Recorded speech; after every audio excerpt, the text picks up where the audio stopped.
দশম শ্রেণী ভৌত বিজ্ঞান ষষ্ঠ অধ্যায় চলতরিৎ। তো এখান থেকে এখন দুটি গাণিতিক সমস্যা নিয়ে আলোচনা করব এবং তাদের সমাধান করব। তো প্রথম গাণিতিক সমস্যাটি হলো কি বলছে, প্রতি বিওটি একক তড়িৎ শক্তির খরচ 5 টাকা। 10টি 50 ওয়াট বা 50 ওয়াট বাল্ব প্রতিদিন 10 ঘন্টা করে ব্যবহার করলে 30 দিনের এক মাসে তড়িৎ শক্তি ব্যবহারের মোট খরচ কত হবে?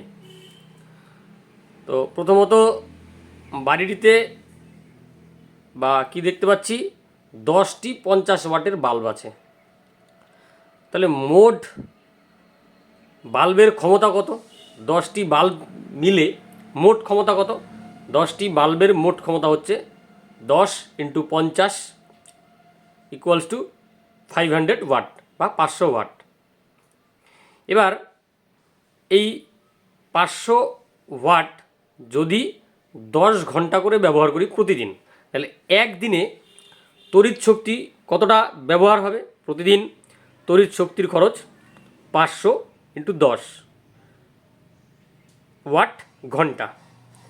এখান থেকে আসলো ওয়াট, আর 10 ঘন্টার থেকে ঘন্টা, ওয়াট ঘন্টা। এই হচ্ছে তড়িৎ শক্তির ব্যবহার বা তড়িৎ শক্তি খরচ। এবার তাহলে কি হলো? 5000 ওয়াট ঘন্টা।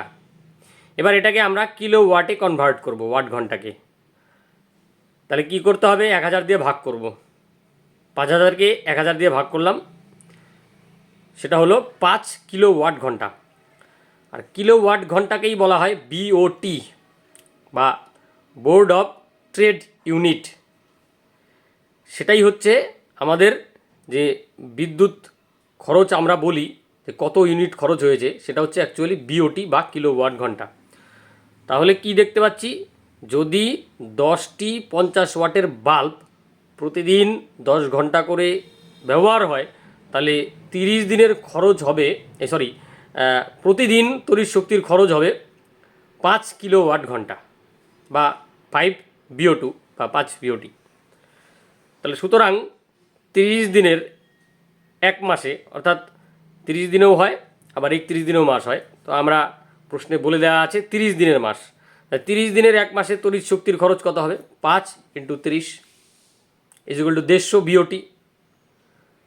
তাহলে এখানে বলছে যে প্রতি বিওটি একক তড়িৎ শক্তির খরচ হচ্ছে 5 টাকা। তাহলে 30 দিনের এক মাসে তড়িৎ শক্তি ব্যবহার করলে, মানে এই যে 150 বিওটি, যদি 150 বিওটি আমার ব্যবহার হবে, তার জন্য খরচ কত হবে? 150 × 5 = 750 টাকা। তাহলে এই ছিল এই গাণিতিক সমস্যাটির সমাধান। এটা হচ্ছে আমাদের প্রথম গাণিতিক সমস্যার সমাধান গেল। এবার আমরা দ্বিতীয় গাণিতিক সমস্যায় আসি। দ্বিতীয় গাণিতিক সমস্যা কি বললো? একটি বাড়িতে 10টি 40 ওয়াট বাতি বা বাল্ব, 50টি 80 ওয়াট পাখা, 80 ওয়াট পাখা এবং একটি 80 ওয়াট টিভি দৈনিক 6 ঘন্টা করে চলে। আচ্ছা, আগে দেখি ওই বাড়িটিতে মোট কত ওয়াট ক্ষমতা বা কত ক্ষমতা লাগছে। যে বৈদ্যুতিক সরঞ্জামগুলো আছে তাদের মোট ক্ষমতা কত ওই বাড়িটিতে? তাহলে 10টি 40 ওয়াট, 10 × 40, 5টি 80 ওয়াট, 5 × 80, এবং তার সঙ্গে একটি টিভি 80 ওয়াট যোগ 80, এই করে হলো 880 ওয়াট। তাহলে বৈদ্যুতিক সরঞ্জামগুলোর মোট ক্ষমতা হচ্ছে ওই বাড়িটির ক্ষেত্রে 880 ওয়াট। এইবারে যদি এই সরঞ্জামগুলো দৈনিক 6 ঘন্টা করে চলে, তাহলে মোট কতটা তড়িৎ শক্তি ব্যয় হবে? তাহলে বাড়িতে বৈদ্যুতিক সরঞ্জাম দ্বারা প্রতিদিন ব্যয়িত তড়িৎ শক্তি ইকুয়ালস টু 880 ওয়াট, মানে এই যোগটা করে আমার 880 ওয়াট হলো মোট। 880 ওয়াট × 6 ওয়াট ঘন্টা। এবার 30 দিনে কতটা তড়িৎ শক্তি ব্যয় হবে?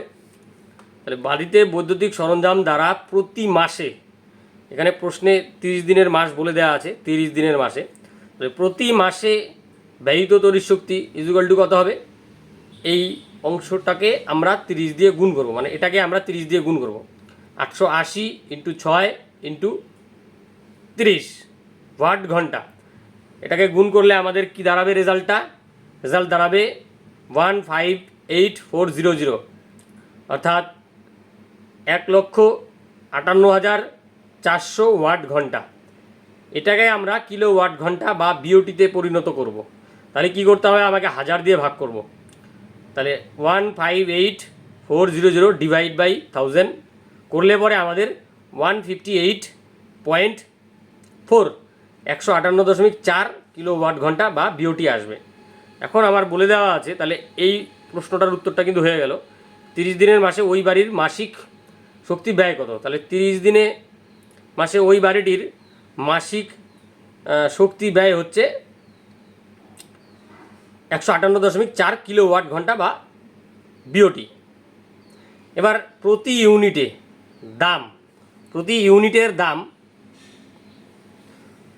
6 টাকা হলে ওই মাসে বিদ্যুৎ বাবদ খরচ কত হবে? তাহলে প্রতি ইউনিট অর্থাৎ 1 বিওটিতে খরচ হচ্ছে 6 টাকা।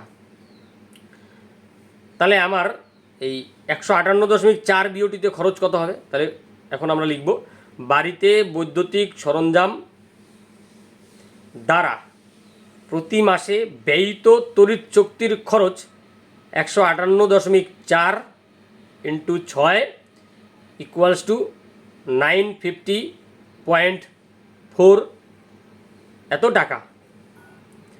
তো এই ছিল আমাদের আজকের দুটো সমস্যা এবং তার সমাধান। ধন্যবাদ।